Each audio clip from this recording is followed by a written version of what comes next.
আসসালামু আলাইকুম প্রিয় শিক্ষার্থীরা, আজকে আমরা নাউন সম্পর্কে শিখব ও অ্যাডজেক্টিভ সম্পর্কে শিখব। নাউন আমরা সবাই জানি, কোনো কিছুর নামই হচ্ছে নাউন। এরপর হচ্ছে অ্যাডজেক্টিভ। অ্যাডজেক্টিভ হলো নাউন অথবা প্রোনাউনের যদি দোষগুণ বোঝায় সেটিকে আমরা অ্যাডজেক্টিভ বলি। এখন এখানে পেন, আবার এখানে পেন দেওয়া আছে, তাহলে দুটি পেনই কি নাউন হবে কিনা সেটা সম্পর্কে আমরা জানবো।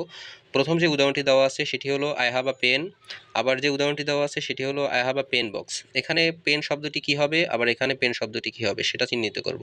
যেহেতু কোনো কিছুর নাম সেটি হচ্ছে নাউন, তাহলে এখানে পেন শব্দটি হচ্ছে নাউন। তার থেকে বড় কথা হচ্ছে আর্টিকেলের পরে যদি একটি শব্দ থাকে, আর্টিকেল আমরা সবাই জানি সেটি হলো এ, অ্যান, এরপর হচ্ছে দি, এই তিনটি শব্দকে আমরা আর্টিকেল বলি।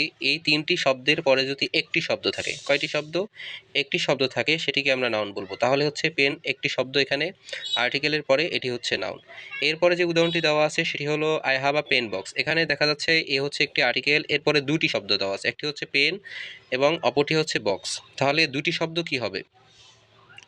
এখানে আর্টিকেলের পরে দুটি শব্দ, একটি হলো পেন এবং হচ্ছে অপরটি বক্স। এখানে দুটি শব্দ যদি থাকে তাহলে প্রথম যে শব্দটি সেটি হচ্ছে অ্যাডজেক্টিভ। আর্টিকেলের পরে দুটি শব্দ থাকলে প্রথম শব্দটি হবে অ্যাডজেক্টিভ এবং হচ্ছে পরের শব্দটি হবে নাউন। তাহলে এখানে বক্স শব্দটি হচ্ছে নাউন। তাহলে পেন শব্দটি অ্যাডজেক্টিভ, বক্স শব্দটি হচ্ছে নাউন। এরপরে তৃতীয় যে উদাহরণটি দেওয়া আছে, he is the only child. এখানে আর্টিকেল হচ্ছে দি, এরপরে দুটি শব্দ দেওয়া আছে, একটি হচ্ছে ওয়ানলি, এরপর অপরটি হচ্ছে চাইল্ড।